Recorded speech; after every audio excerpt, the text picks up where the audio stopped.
Mas espera aí, como que o CAR, Cadastro Ambiental Rural, está virando uma ferramenta para ajudar a grilagem nas terras públicas da Amazônia?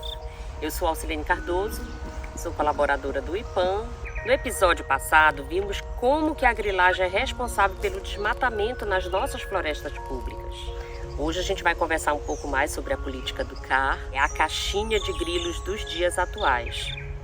E como que os grileiros estão usando essa política, que é para regularização ambiental, para continuar grilando terras públicas. CAR, o Cadastro Ambiental Rural, é um cadastro onde o governo quer conhecer as propriedades rurais. Ele foi uma grande conquista do Código Florestal Brasileiro, que é de 2012. Representa um compromisso do governo, da sociedade civil, mas sobretudo do setor produtivo. É uma forma também da gente combater o desmatamento. O Cadastro Ambiental Rural é um documento autodeclaratório. O que é isso? As informações, elas são fornecidas pelo proprietário do imóvel que está ali fazendo seu cadastro. Ele dá as informações do tamanho, dos limites, do que tem naquela área.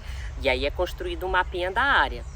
O CAR, embora ele seja um instrumento de política pública, embora o produtor registre, cadastre o seu imóvel numa plataforma governamental, ele não é um instrumento de regularização fundiária, ele é um instrumento de regularização ambiental, mas ele vem sendo usado muito pesadamente pela grilagem. Mas espera aí, como que o CAR, Cadastro Ambiental Rural, está virando uma ferramenta para ajudar a grilagem nas terras públicas da Amazônia? O Cadastro Ambiental Rural ele é feito dentro de um sistema que chama SICAR, que é o Sistema Nacional de Cadastro Ambiental Rural. Um técnico, por exemplo, ele vai levar em média um dia para verificar uma propriedade. A gente tem uma defasagem entre a força de trabalho que esses órgãos ambientais têm e o número de cadastro para analisar, a gente tem um pouco dessa demora. Até o ano de 2022, o único estado amazônico que já analisou mais de 5% dos CAR foi o Mato Grosso.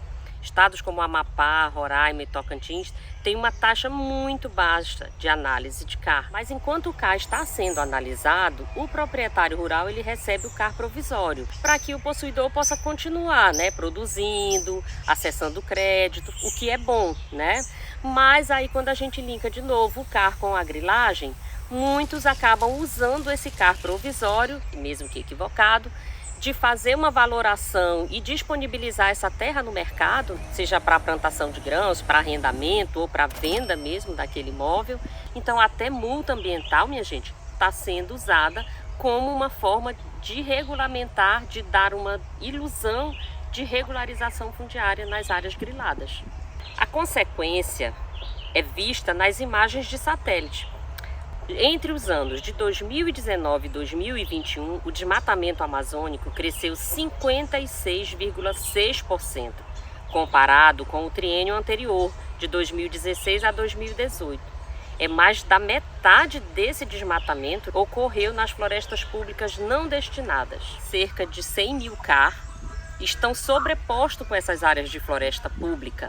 E se a gente olhar para o tamanho, a gente está falando de cerca de 16 milhões de hectares. Uma área quase que do tamanho do Uruguai para ser desmatada. E isso é uma bomba relógio próxima a explodir, que pode ser feito para a gente impedir o avanço da grilagem. Uma das soluções pode ser cancelamento dos CAR que estão sobrepostos com as florestas públicas, na base do SICAR. Ela é uma proposta amplamente apoiada também pelo setor produtivo. Uma segunda solução seria criar mecanismos para que se evite a entrada de novos CAR sobrepondo as florestas públicas não destinadas, na base do SICAR, onde o SICAR dissesse, opa, aqui é uma floresta pública. Esse CAR não entraria nem para análise, ele seria indeferido. Aí a gente resolve aquele problema da demora, um monte de CAR para os técnicos analisarem, não teria um retrabalho dos órgãos ambientais, não vai ter a geração do CAR provisório. O grileiro não tendo CAR provisório, ele não acessa crédito financeiro. Proteger a Amazônia, as florestas públicas da Amazônia, é responsabilidade de todos.